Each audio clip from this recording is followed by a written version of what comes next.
দেশ এবং বিদেশ থেকে যারা আমার এই প্রতিবেদন দেখতেছেন সবার প্রতি আমার শুভেচ্ছা এবং অভিনন্দন রইল। আশা করি সবাই ভালো আছেন। আজকে আমি চলে আসলাম আমার যারা হাঁসের জমিতে। যে ঘাসটা একবার কাটছি, কাটার পর 15 দিনের বয়সের ঘাস আমি দেখাবো বা যারা ঘাস সম্পর্কে বিস্তারিত জানাবো। যারা ভিডিওটি শুরু করেছেন না টেনে শেষ পর্যন্ত দেখবেন, তাহলে যারা ঘাসের যত আদ্যপান্ত আছে আপনারা এই ভিডিওর মাধ্যমে জানতে পারবেন। যারা খামার করার চিন্তা ভাবনা করছেন বা গরু ছাগল পালবেন তাদের জন্য নিয়ে আসলাম এই জারা ঘাস। এই জারা ঘাস খুব উচ্চ ফলনশীল ঘাস এবং খামার জন্য সেরা নামে পরিচিত। আপনার খামারের সাশ্রয় করতে হলে এই জারা ঘাস চাষ করতে হবে। খড়ের পাশাপাশি ঘাস খাওয়ালে তাহলে খামারে লাভবান হওয়া যায়। অবশ্যই যারা জারা ঘাস চাষ করবেন তারা অবশ্যই জারা ঘাসের জন্য উঁচু জমি নির্বাচন করবেন।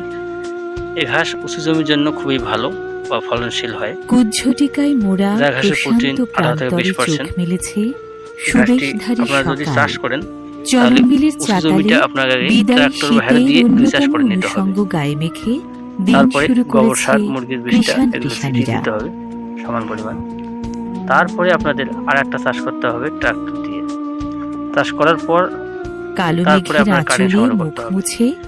যদি কাটিং লাগে, যারা ঘাসের কাটিং লাগে পরিপক্ক ভালো মানের কাটিং যদি লাগে তাহলে আমার স্ক্রিনে নাম্বার দেওয়া থাকবে, ওই নাম্বারে যোগাযোগ করলে আমরা কাটিং সারা বাংলাদেশ 63টা জেলার মধ্যে কুরিয়ার সার্ভিসের মাধ্যমে দিয়ে থাকি। লতার বুকে লুটিয়ে পড়ে এই কাটিং বাসা নেওয়ার পর থাকা শিশুর মতো অনায়াস ছন্দে পানি ছিটা দিয়ে জাগ দিয়ে রাখতে হবে। ঝোলানো তারপর জমিতে রোপণ করতে হবে।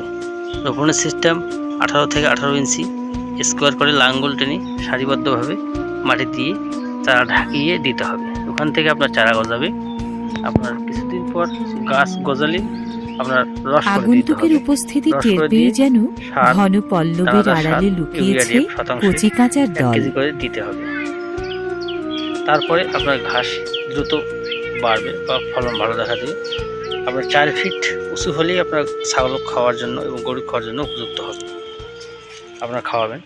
যদি ভিডিওটি ভালো লাগে শুরু থেকে শেষ পর্যন্ত থাকবেন। চলনবিল অধ্যুষিত সিরাজগঞ্জের তারাস, লাইক করবেন, কমেন্ট শাহজাদপুর, করবেন, উল্লাপাড়া, সাবস্ক্রাইব করে রায়গঞ্জ, থাকবেন।